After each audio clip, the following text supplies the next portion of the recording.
El asunto principal para entender el mundo actual es saber cuál es el origen de todo esto. Si no se sabe cuál es el origen, no podemos saber exactamente por qué se producen las cosas que se producen en el mundo actual. Entonces, el asunto es el siguiente. Un conglomerado de bancos crea en 1913, con la aprobación del presidente Wilson, la Ley de la Reserva Federal. Esta Ley de la Reserva Federal lo que hace es que, en vez de el gobierno norteamericano emitir su dinero, quien lo emite es un banco ajeno al gobierno. Este banco, al emitir el dinero, lógicamente lo presta a unos tipos de interés. Es decir, que el pueblo americano, en vez de pagar por su propio dinero, lo paga un elemento tercero. ¿Qué consecuencias trae esto? Que a partir de ese momento, todo el dinero en circulación en Estados Unidos no es dinero real, sino que es simplemente crédito. Porque es decir, este banco emite dinero, lo presta o al gobierno americano o a los bancos comerciales, y estos directamente van en circulación. De esta forma se paga un tipo de interés. Esto es importante porque a partir de aquí el mapa mundial cambia. Y para entender cómo cambia hay que ponerse en la perspectiva de esta élite supranacional, no en la perspectiva de la que se ha adoctrinado a la sociedad. Si hablamos con cualquier chaval de ahora te dirá pues, que los ricos son más ricos y los pobres son más pobres debido al capitalismo. Pero esto no funciona así. Sino que esta élite lo que busca es, primero, la expropiación de los bienes de cada país mediante o una revolución socialista marxista en el sistema tradicional o por un sistema socialdemócrata gramsciano que vaya aumentando la deuda. Entonces, fijémonos, la Reserva Federal se crea en 1913. En 1914 empieza la Primera Guerra Mundial, solo un año después. Esto no es coincidencia. ¿Qué consecuencias tiene la Primera Guerra Mundial? Tiene la destrucción de 4 imperios. Desaparece el Imperio Alemán con Guillermo II, que se acaba convirtiendo en la República de Weimar, que es una república socialdemócrata que luego veremos que tiene mucha facilidad para entrar en ideología marxista. Luego el Imperio Austrohúngaro, que estuvo Francisco José y luego Carlos I de Austria, que se desaparece en varios países. El Imperio Otomano, con el sultán Mehmed. Y por último, la más importante en 1917, con la Revolución Rusa, que acaba con Nicolás II y que acaba con su familia, creándose el primer país comunista del mundo con la Revolución Bolchevique de Lenin. Es importante tener en cuenta una cosa, y esto puede ser muy chocante para el espectador, pero tiene que entenderlo. La élite financiera no quiere un sistema capitalista, quiere un gobierno mundial socialista, y para esto lo hará mediante dos caminos. O por una revolución marxista habitual, es decir, la revolución de forma que todos los bienes pasan al Estado, y un secretario general, un dictador, pero que le llaman secretario general no por casualidad, que podrá comprar, vender o recibir prestado a tipos de interés que marca este Banco Central. En aquella casita que está allá vivió Bolívar recién casado. Esa casita que se ve ahí con 2 balcones. Y ahí lo que están en unos negocios, exprópiese. Entonces, ¿dónde estaba Lenin antes de la Revolución Rusa? En Suiza, es decir, en un centro de dinero. ¿Dónde estaba Trotsky antes de la Revolución Rusa? En Nueva York, en otro centro de dinero. Another great revolutionist was arriving from a small upstairs apartment in the Bronx, New York City. Leon Trotsky. Hay que entender esto. La revolución comunista es creada por la élite. Lo que sucede es que la élite no tiene un poder absoluto. No puede crear revoluciones donde quiera, porque necesita la complicidad de la población. Entonces la élite trabaja de dos formas siempre. O con una revolución comunista donde puede hacerla, o con un sistema como el actual. Originalmente era el socialismo fabiano en el siglo XIX en Inglaterra y luego pasó a la escuela de Frankfurt y Gramsci, que traeremos también en él después. La idea es que se vaya haciendo de forma progresiva, es decir, ir adoctrinando a la población en este tipo de ideas y de forma que vaya entrando. Entonces, resumen de este primer apartado. La Primera Guerra Mundial es creada por esta élite para cambiar el escenario tradicional, donde hay gobernantes fuertes, a un sistema que les favorezca a ellos, que puede ser o el comunista, como pasó en Rusia, o el socialdemócrata, que es algo más lento y progresivo, pero tiene la ventaja de que no se presenta tanta oposición. Y de este modo acaban llegando también al punto final.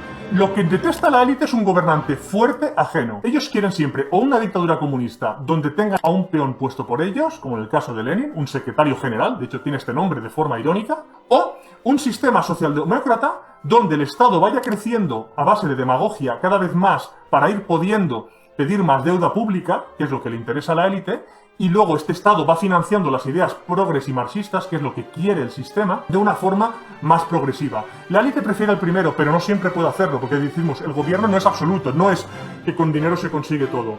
Entonces se va haciendo de forma progresiva y paulatina.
Claro, a partir de aquí hay que ponerse siempre en perspectiva de la élite. La élite quiere una dictadura mundial socialista, por tanto, va a intentar conseguir todos los puntos a esa línea. Con la internacional proletaria, era con la Unión Soviética intentando fomentar revoluciones marxistas en todo el mundo, y en el sistema, digamos, actual, el más lento y progresivo, intenta que la gente acepte que hay instituciones supranacionales por encima, básicamente la ONU. Entonces, ¿por qué se crea este segundo sistema? La élite, cuando intenta hacer las revoluciones comunistas, en Rusia tiene éxito y se crea la Unión Soviética, pero en otros países fracasa. Fracasa en Alemania, que surge el socialismo nacional de Hitler, fracasa en Italia, que surge el fascismo, fracasa en España, con la Guerra Civil Española. Entonces la élite ve, hey, nosotros nos interesa más una revolución comunista, pero a veces no siempre es posible, porque la población se opone a las cosas drásticas, pero si se hace de forma progresiva, sí que puede tener éxito. Entonces, la escuela de Frankfurt fue en esa línea, y Gramsci, que era amigo de Mussolini, curiosamente Mussolini, el padre del fascismo, era anarquista, era de extrema izquierda y estuvo en la cárcel en Suiza por promover revoluciones. Pero se da cuenta de que está siendo engañado con el comunismo. Entonces, él crea el fascismo, que es una especie de socialismo nacional, del que luego copiará en Italia. Es decir, una especie de socialismo, pero no creado por los bancos internacionales, sino basado en la idiosincrasia de cada país. Gramsci era un comunista, y cuando Mussolini llega al poder, a pesar de haber sido amigos primero, lo lleva a la cárcel. Mussolini había llegado a estar bien hablado incluso de Lenin, que Lenin siempre se arrepintió de decir cómo el Partido Comunista Italiano ha dejado escapar a Mussolini. O sea, estamos diciendo que el fascismo surge de alguien que es comunista y de nivel alto. No estamos hablando de alguien secundario. Entonces, cuando Mussolini llega al poder, Gramsci lo lleva a la cárcel. Y es cuando Gramsci se da cuenta de en qué hemos fallado, por qué ha fallado el comunismo tradicional. Y crea este sistema, que es el que está basado ahora mismo en Europa, desde la Segunda Guerra Mundial, que es en ir haciendo que la propia población acepte estos dogmas marxistas y estos dogmas supranacionales. Si habláis con cualquier chaval hoy en día, te dirá, hey, el capitalismo es malo, hey, Europa vive bien porque en el tercer mundo se muere de hambre. Hey, los hombres son machistas y las mujeres necesitan libertad. Todas estas ideologías falsas surgen del marxismo tradicional. Pero en vez de implantarlo por la fuerza, se implantan de forma progresiva, con películas con ideales marxistas gramscianos, con profesores en las universidades que dan este tipo de ideología. Entonces, todo esto lo que pretende es ir entrando al marxismo de forma progresiva. En una sociedad comunista, el Estado controla todo el dinero y el Estado decide qué se hace y qué no se hace. Entonces, el Estado compra, vende y recibe prestado tipos de interés según como esta élite bancaria les dice. En el sistema actual se tiende cada vez más a eso. Los pisos cada vez es más difícil que uno tenga la propiedad. El sistema empresarial cada vez está más difícil de crear nuevas empresas o de ser emprendedor, mientras que el sector público cada vez va creciendo. Si vemos números, veremos que en cualquier país occidental el Estado cada vez es más grande y el sector privado es cada vez más pequeño. Esto está hecho adrede, es decir, cuando un partido llega al poder y pone impuestos a base de dar pagas y con esto la economía va peor, típico del Partido Socialista, pero también el Partido Popular con Rajoy, siguen esta misma línea todos, no es que haya un efecto secundario que dañe la economía por ganar votos, no.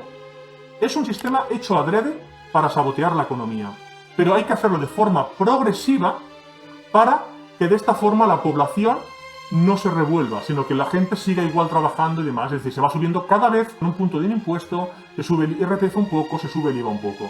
Si os miráis desde el año 75 hasta ahora, los impuestos han ido siempre para arriba y muy rara vez para abajo o muy poco. Y esto va a ir siempre así, es decir, cada vez tendremos más impuestos y cada vez es el Estado mayor.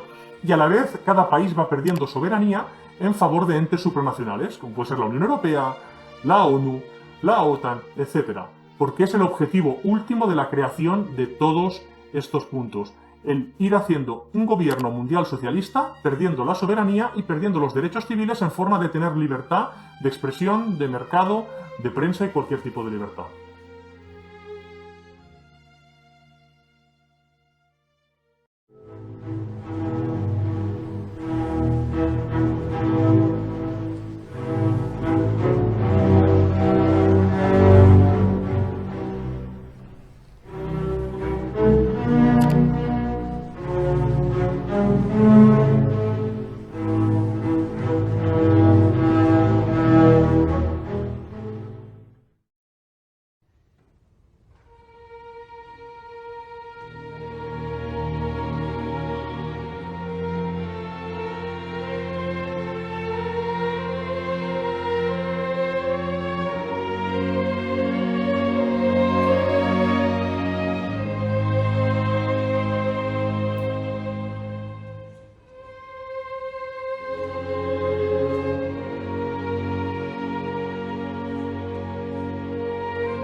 Cuando hablamos con cualquiera, sabemos que la guerra civil y el franquismo tienen relación directa con una cosa con otra, es decir, esto lo sabe cualquier español.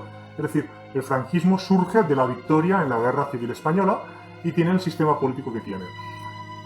Lo que es menos conocido es que el sistema actual viene de la Segunda Guerra Mundial. Es decir, el sistema actual es un sistema totalitario, aparentemente con guante blando, pero que el objetivo ha sido el de este gobierno mundial. Hay que entender bien estas palabras. Vamos a ver. En la Segunda Guerra Mundial hay básicamente dos grandes oposiciones a esta élite. Por un lado son los fascismos, especialmente el socialismo nacional de Hitler, despectivamente llamado nazismo y mal traducido como nacionalsocialismo, que a nosotros tampoco nos interesa explicar aquí cuáles son los objetivos del socialismo nacional, pero porque básicamente la legislación española lo prohíbe y tampoco tiene ninguna trascendencia para el vídeo de ahora. Y el imperialismo japonés, el sistema de Japón con el emperador Hirohito y con el primer ministro Hideki Tojo. Estos dos sistemas se oponen básicamente a esta implantación de gobierno mundial y salen completamente. En el caso de Hitler no